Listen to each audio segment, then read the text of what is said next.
Somehow, Katy Perry returned. Her latest single, Watch It Burn, dropped, and I think it's actually the best single she's dropped in years, with a video that's very striking and horror-inspired. It continues off what she did with last year's Band-Aids, which unfortunately failed to strike a chord. I've been doing a lot of single reviews this year, so why not cover this? I think it feels like a turning point for Perry after her ill-fated disaster in 2024, 143, and it really signals a return to form for her.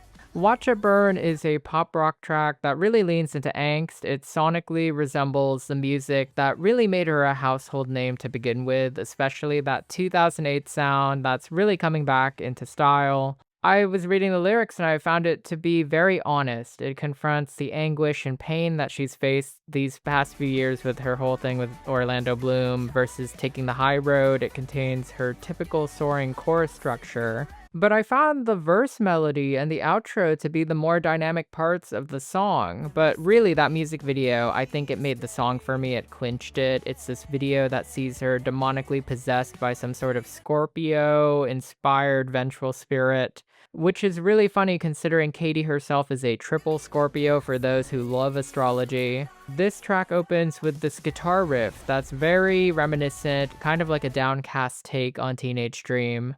Verse 1 has her call out her ex for paying her dust and putting much of the blame on her. She mentions she's over light and love and she wants him to shut the fuck up. It's almost a throwback to the earlier Katy, who really knew how to dish it. For all of you old heads out there, Circle the Drain comes to mind. The video shows her escaping this hospital during this verse. Presumably this is post the Band-Aids video ending where she's blown up at the gas station explaining the burns. The pre-chorus has this cool build-up with her verse where she kind of goes back and forth melodically. The contrast between giving herself, then eventually giving up on this relationship and refusing to let her ex continue to take even more of her before she just takes up the gasoline and then starts up the chorus of burning everything down. It's a very dynamic section of the song.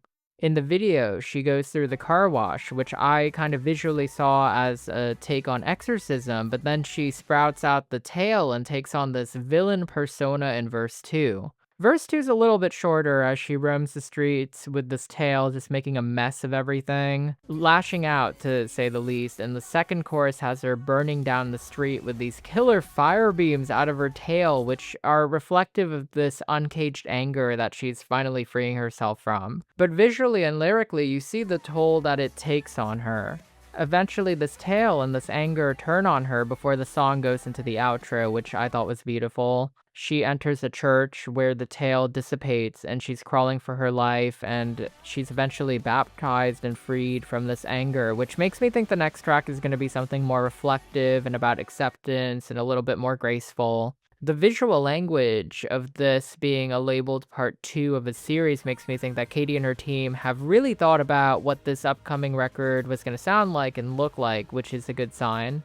And speaking of which, I love calling out people who work behind the scenes. Perry has switched up her team. No more Dr. Luke, thank God. She's retained her collaborators from Band-Aids, Justin Tranter, Aaron Kanata, and Jason Gill, all of whom, along with Katy herself, seem to be drawing from the One of the Boys era sonically. Band-Aids really signaled this return to Katy's strengths, which, was melody. Much of her earlier songs are instantly recognizable, not just from like a lyrical standpoint, but because humming-wise, you can still recognize them, and I think that was a big equation to making her the superstar that she was. Watch It Burn is instantly more recognizable than the anonymous tracks off 143. I cannot hum a single track from that record, sorry. And you can even see that in her last big song, Never Really Over, which had that hummable quality to it. I really dug that outro though. She advances the melody forward and spins it back into the chorus while lyrically shifting the song away from anger to a sense of getting what she deserves. I think it's a payoff to the earlier, more static parts of the song, and it functions almost as a bridge before sending it off. I did have to check the credits to see if she may have given Bonnie McKee a long-awaited phone call, but unfortunately she hasn't. But the fact that I checked means that she's cooking again. Side note, I would really love Bonnie and Katy to reunite. They were the dream team.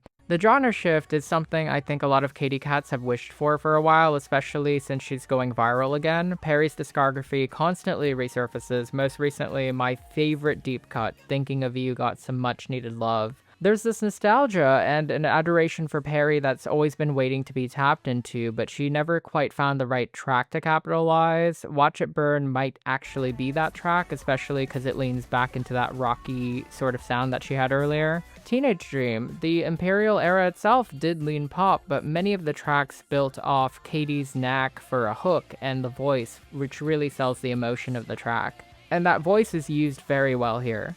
Another aspect of Perry that I want to call back to that has resurfaced, at least to me, is this cheeky self-awareness that borders camp. We saw it in the Band-Aid's music video where that last shot is her smoking a cig while Woman's World is playing, and then boom. I think that's funny, it's self-aware, it's like a good bit that isn't corny or self-effacing. Perry's career has always danced well with camp, though she began to lose herself when she went way too far into it. Here, she ties it into real emotion and pulls it back just enough that you see her as a human, and I think she balanced that best during Teenage Dream and Prism. I mentioned in my Prism video essay that that record had initially been hinted at being her dark pop record, and I think that this upcoming album might actually be the one that she teased all those years ago. The two singles definitely seem to hint at that. The aesthetics are actually hitting the mark. I wasn't sold on the single cover, but now that I've heard the track, I now am. I don't think people need to expect this to be a dramatic return charts-wise. I don't know if that's ever going to happen, but in terms of critical reception and reawakening fans that have kind of grown up with Katy and relate to that journey, these are really good steps. I recall I often think of how Pink mid-career made this effortless shift where she kind of became unrepentant mom pop, but she owned it. And through that, she found some really good hits and a solid album here and there. Watch It Burn is a divorced mom pop anthem, and it works for that. Perry is embracing a shift towards adult contemporary rather than just straight up pop, and at a time where artists who have very clearly been influenced by her are revitalizing like pop rock and reminding people of Katy's formative earlier work, this is really good business. Perry's making some smart steps here. I really liked Watch It Burn, and I am sat for this upcoming album. You guys know how disappointed I was in 143 and its singles, but I do think that Katy still has it. It's just a matter of the right song, the right time, and I see that she's putting in the work. I'm not going to penalize her for that. I'm not a predictor. I don't know if it's going to be a hit, but I liked it. And that's a wrap on my quick review of Katy's new single, Watch It Burn. Let me know in the comments below what you think about the single, what songs it kind of reminded you of from her past. If you really miss the One of the Boys era, I really do. I've been a fan of Perry's. I've made a video series about, every single album of hers, even if I did not like 143 and I was a little harsh on Woman's World. So it's kind of nice to kind of return back to an old friend or an old artist that I really loved. Let me know your thoughts below. A shout out to my members, as always, a shout out to my subscribers, and a shout out to my Substack, which I promise, again, I've been going to concerts recently. I'm going to do a write-up on Audrey Hobart's last concert, which I attended. It was pretty good. So subscribe to the Substack if you can, and I will see you next video, hopefully.